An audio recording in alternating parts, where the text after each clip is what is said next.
Hello दोस्तों, अगर आपको अध्यापक दिवस के मन संचालन की स्क्रिप्ट चाहिए, इसके साथ साथ शायरी, टाइटल, थॉट्स और भाषण चाहिए तो हमने एक ई बुक बनाई है। 30 पेज की ई बुक है और वो आप परचेज कर सकते हैं। इसी वीडियो के डिस्क्रिप्शन में जाकर इंस्टा मोजो के लिंक पर क्लिक कर 99 रुपीज में आप वो ई बुक परचेज कर सकते हैं। धन्यवाद। हेलो दोस्तों, आज की इस वीडियो में आपका हार्दिक अभिनंदन करता हूं और आज की वीडियो है टीचर्स डे पे। टीचर डे पर हमारे जो आदरणीय अध्यापक हैं, शिक्षक हैं, कोई प्रिंसिपल है तो उनको भाषण बोलना होता है। तो क्या होता है कि अब मेरा लिखा हुआ भाषण अगर वो बोलेंगे तो मुझे लगता है कि खुद एक टीचर थॉटफुल होता है तो उन्हें कहीं ना कहीं लगता है कि मैं अपने विचार बोलूं, तो कई बार हमें एक आइडिया नहीं होता। मैं एक बहुत ही अच्छा आइडिया दे रहा हूं और आप हर वीडियो को अच्छे से देखा करें। मैं बार बार कह रहा हूं क्योंकि मैं टाइम आपका खराब नहीं करता, सब्सक्राइब के लिए नहीं कहता, बहुत सारी बातें नहीं कहता। पूरी वीडियो देखा करें आप तो आपको समझ आएगा। देखिए, पॉइंट बना लीजिए अपने भाषण के।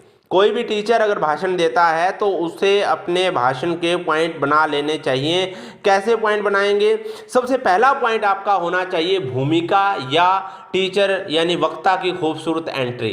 अब वहाँ पर आप ऐसा भी कर सकते हैं कि शुरुआत में कोई शायरी बोल दीजिए, जैसे कि जीवन की कठिन सी राहों में मैं आशीष तुम्हारा चाहूँगा, जो राह तुमने है दिखलाई वो राह मैं औरों को दिखलाऊंगा। सबसे पहले आप सभी को अध्यापक दिवस की हार्दिक शुभकामनाएं। आप सभी को, बस चाहे इसमें शायरी नहीं बोलनी तो आप डायरेक्ट बोलिए आप सभी को।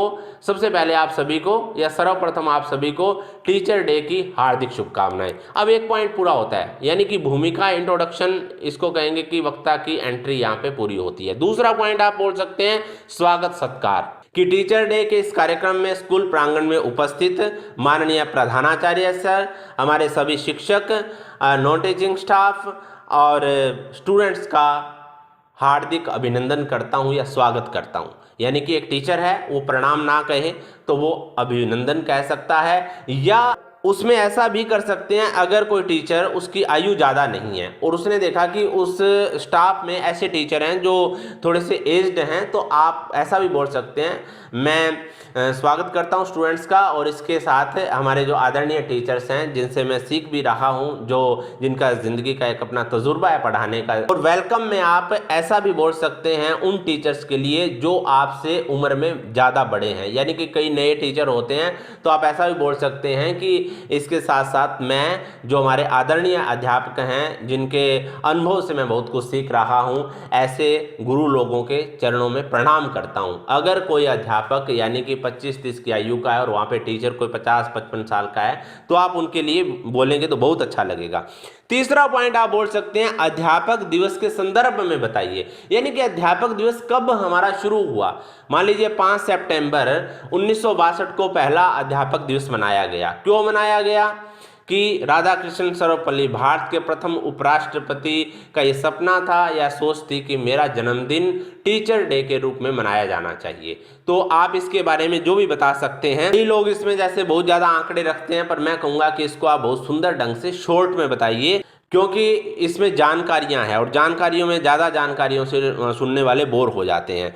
तो इसके बाद का पॉइंट है शिक्षक के लिए विचार, यानी कि जो अध्यापक के बारे में आपके विचार क्या हैं। अब यहाँ पर क्या होता है कि एक शिक्षक के बारे में क्या बोलेगा। अब शिक्षक भी एक दिन एक स्टूडेंट था, उसने अपने अध्यापकों से पढ़ा, तो वो ऐसे भी बता सकते हैं कि मैंने मेरे शिक्षक से ये सीखा, या आप कह सकते हैं कि मैं अगर एक टीचर हूँ या प्रिंसिपल बना तो मेरे शिक्षक की वजह से बना। आप कोई पुराना, कोई अपना, कोई यादगार बात भी बता सकते हैं कि हमारे एक ऐसे टीचर से दो हमें ये सिखाते थे, वो आज भी याद है और मेरी जिंदगी में बहुत चीज़ काम आई। तो कोई भी महानता की श्रेणी में गया है व्यक्ति तो कहीं ना कहीं अध्यापक का साथ रहता है। यानी कि फिर उसके बाद आप जो अन्य शिक्षक आपके सामने बैठे हैं, आपके साथी हैं या आपके जूनियर हैं, सीनियर हैं, उनको भी आप सम्मान दीजिए। ये बात आपने जरूर बोलनी है, अपना कोई ना कोई आपने अनुभव बताना है। और उसके बाद आप बोल सकते हैं 5वां पॉइंट, विशेष दिन की विशेषता को लेकर बच्चों को प्रेरित करना। अब शिक्षक दिवस पर क्या होता है कि उस विशेष दिन की एक विशेषता है कि शिक्षक का सम्मान होना चाहिए। अब वहां पर क्या होता है कि शिक्षक, चलो सम्मान की बात तो उसने कर दी, एक टीचर, प्रिंसिपल अगर बोल रहा है मंच पर तो वहां पर उन्हें क्या करना चाहिए कि उनको बच्चों को प्रेरित करना चाहिए कि वो लगन से पढ़ें। अगर वो लगन से पढ़ते हैं और वो इंटेलिजेंट हैं और अपनी बुद्धिमत्ता से, विवेक से आगे बढ़ रहे हैं, तो टीचर के लिए यही सबसे बड़ा सम्मान होगा। उन्हें अनुशासन के बारे में कहिए, उनकी अच्छी आदतों के बारे में बताइए, इस तरह से आप उन्हें एक मैसेज दीजिए, क्योंकि स्टूडेंट्स आपकी बात को बहुत ही खूबसूरती से सुनेंगे।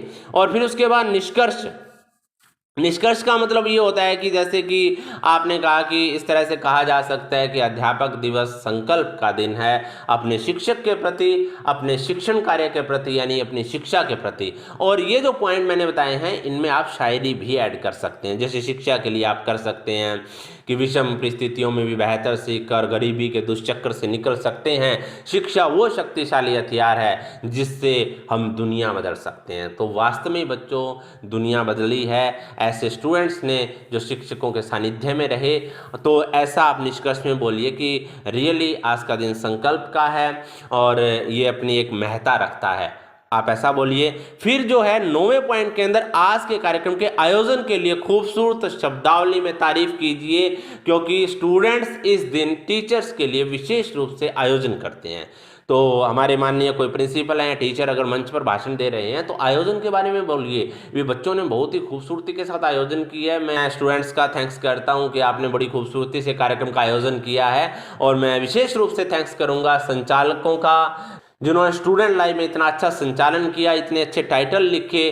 तो आज के कार्यक्रम की सफलता के लिए मैं सभी स्टूडेंट्स का थैंक्स भी करूंगा और उनको बधाई भी देता हूं। ये आप तारीफ जरूर कीजिए। बेशक आपका कार्यक्रम कैसा भी हो, चाहे कार्यक्रम में बहुत ज़्यादा रौनक नहीं रही, जॉयफुल नहीं रहा, फिर भी आपने उसकी तारीफ करनी है। किसी भी पॉइंट को पकड़कर, अच्छी बात को पकड़ के आप तारीफ कर सकते हैं। शिक्षक अगर उसमें साथ देते हैं तो शिक्षकों की तारीफ कीजिए।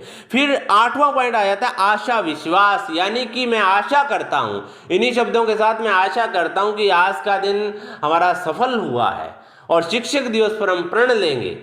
मैं शिक्षक हूं और मैं आपको भी कहता हूं कि आपका प्रण क्या होना चाहिए। अगर आप मेरा सम्मान करना चाहते हैं तो मैं यही चाहूँगा कि मेरे विद्यार्थी हमेशा बुलंदियों को छुएं, हमेशा लगन से पढ़ें, आगे बढ़ें, खुद को रचनात्मक बनाएं और सफलता की ऊंचाइयों को छुएं। मुझे आशा है, मैं विश्वास के साथ कहता हूं और मुझे पूर्ण विश्वास है इस तरह से कि आप ऐसा करेंगे। इस तरह से आप बोलिए, अपने शब्द उसमें ऐड कीजिए।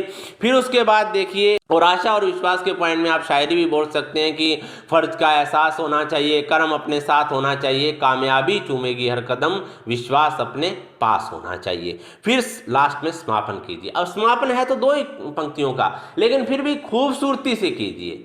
तो इन्हीं शब्दों के साथ आप सभी को फिर से टीचर डे की हार्दिक शुभकामनाएं। आज के आयोजन के लिए सभी टीचर्स का, सभी स्टूडेंट्स का आभार प्रकट करता हूं और इन 2 पंक्तियों के साथ अपनी वाणी को विराम देता हूं। सजती रहे खुशियों की महफिल, हर खुशी इतनी सुहानी रहे, आप जिंदगी में इतने खुश रहें कि हर खुशी आपकी दीवानी रहे। धन्यवाद। तो दोस्तों, मैंने बहुत ही बेहतर तरीके से बताने का प्रयास किया है। ये विशेष करके टीचर्स के लिए है, क्योंकि टीचर अपनी भावनाएं बयान करना चाहते हैं, लेकिन सीरियल कई बार नहीं होता। हो भी सकता है, ऐसा जरूरी नहीं कि सभी के पास नहीं है। तो दोस्तों, इस तरह से मैंने भाषण जो है इसके पॉइंट बना के दिए हैं। सभी माननीय टीचर्स को, प्रिंसिपल महोदय, जो भी स्कूल के लेक्चरर हैं, सभी को मैं प्रणाम करता हूं। और अगर आपको ठीक लगे तो आप इससे हेल्प लीजिए, पॉइंट के साथ भाषण लिखिए या बोलिए, आपका भाषण बेहतर होगा। अगर आपको मंच संचालन या किसी भाषण की स्क्रिप्ट चाहिए, मंच पर बोलना सीखना हो, तो दिए गए कॉन्टैक्ट नंबर पर कॉन्टैक्ट करें। धन्यवाद।